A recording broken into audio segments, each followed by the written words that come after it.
I've watched some Mid-South wrestling recently, and I've watched a little bit of your feud with Bill Watts. I was wondering how the feud came about. What are your favorite memories of the feud with Bill Watts?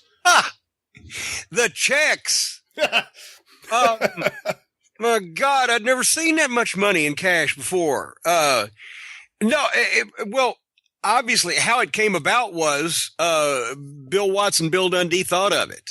And I still don't know if I know exactly the order or the genesis of the idea, but it was Watts' territory, as everybody knows, had been down. He needed a different outlook and some finishes and talent exchange with some different type of talent. He just needed freshening up. He had a strong regional territory with great television and local affiliates with huge ratings, but people weren't buying tickets because they'd seen a lot of great shit, and then, you know, the stuff they were seeing got stale.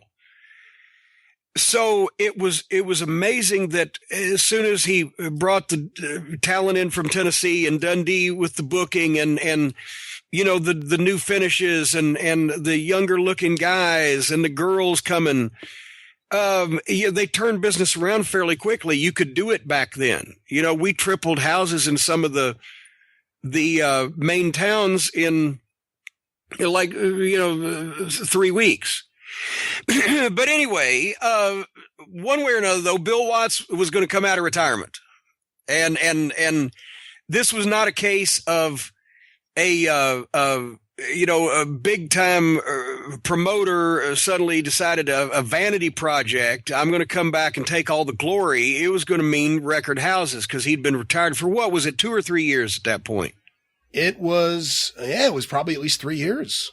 And, you know, and he was the biggest star. It was like Jerry Lawler.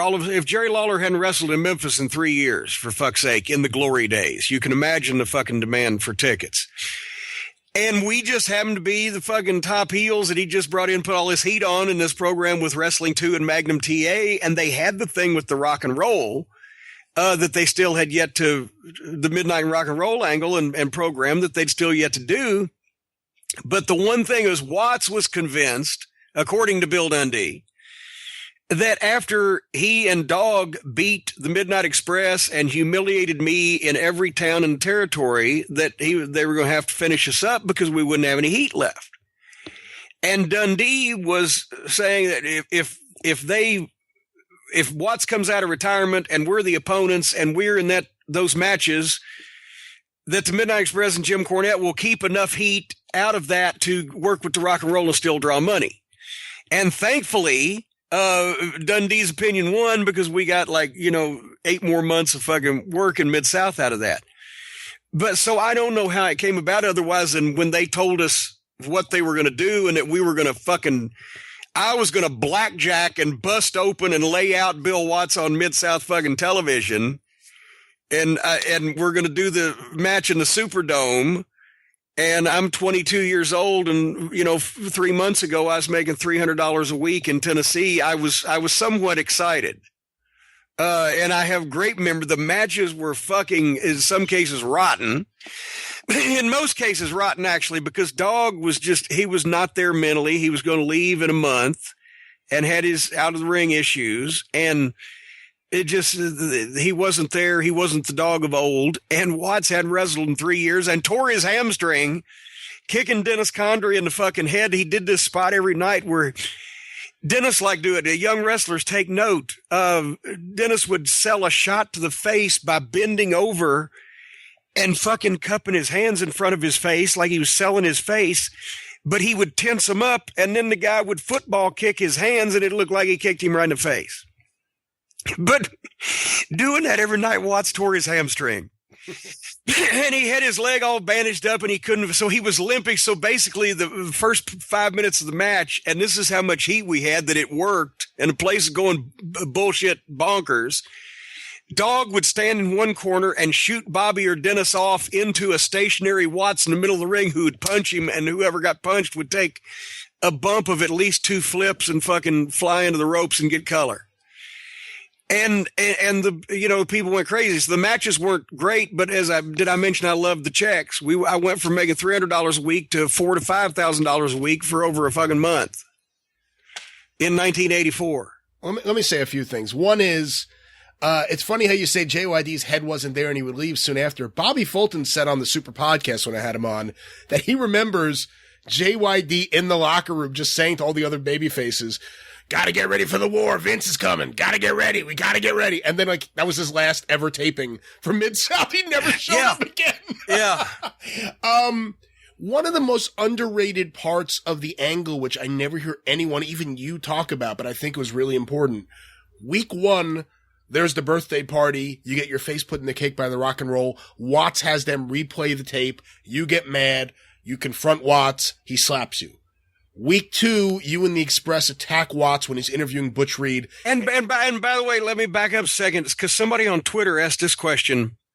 So were you a trained bump taker? Because when Watts slapped you and you were flashing or thrashing around on concrete floor and blah, blah, blah. No, I just knew this had to look good. I was going to get over with Watts. Hopefully I wouldn't be injured to the point where I couldn't walk to the ring and pick up these checks.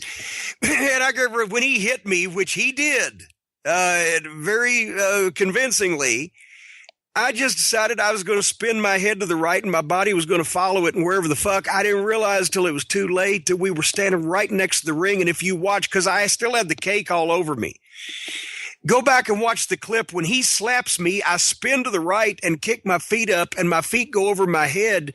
And I was going to just flip and land on the floor, but I actually did an upside down into the fucking apron of the ring and bounced off and folded up like a jackknife. And you see a giant splotch of cake on the ring apron where my ass hit it. And then I just staggered off. And with that adrenaline, because I was fucking, this might not be good. I didn't get hurt at all somehow doing that. And I had no idea where I was going to land. But anyway, go ahead. One of the great parts at week 1, too, is when you're sitting there insulting Watts, when you're saying he's, Marshall Dillon and he's got a mouthful of memories, he can't back up anymore. Every time you lobby one of these things at him, Jim Ross, who's holding the microphone, just looks at Watts, and Watts makes eye contact with him, and Jim Ross is like, ooh. He's reacting because he knows this is going too far.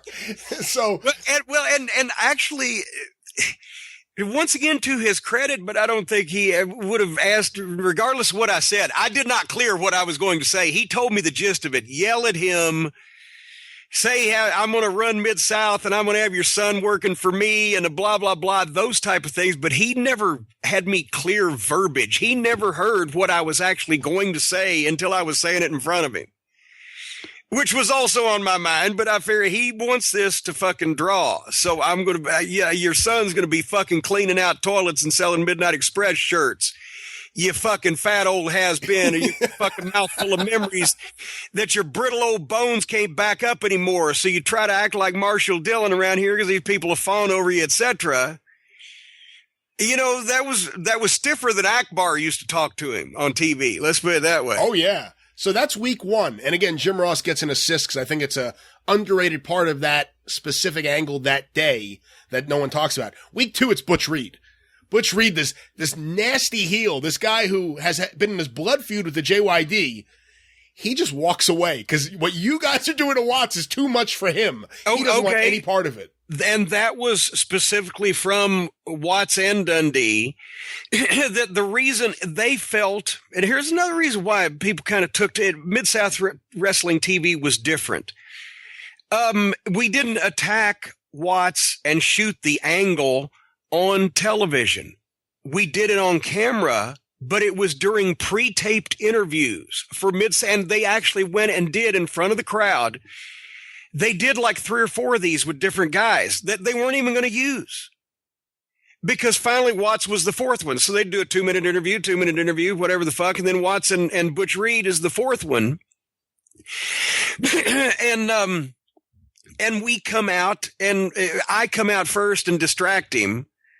And he's telling me, "I'll get out of here, sissy. You're not even supposed to be here." And Bobby and Dennis come in from the back door and jump him and start kicking the shit out of him on the floor.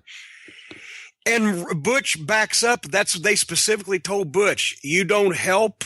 You don't hurt. You don't do anything. You, even with your temperament, Butch Reed as a hated, wrestler, you don't want to be involved in this. You know they're going too far, and you throw up your hand and you just get the fuck out of there. So that was them, and then I take the fucking blackjack out and whack him over the head, and he gets juice, and I'm going like, oh my God, this is either going to draw or get us all killed. Well, the thing too is Butch Reed doesn't just leave.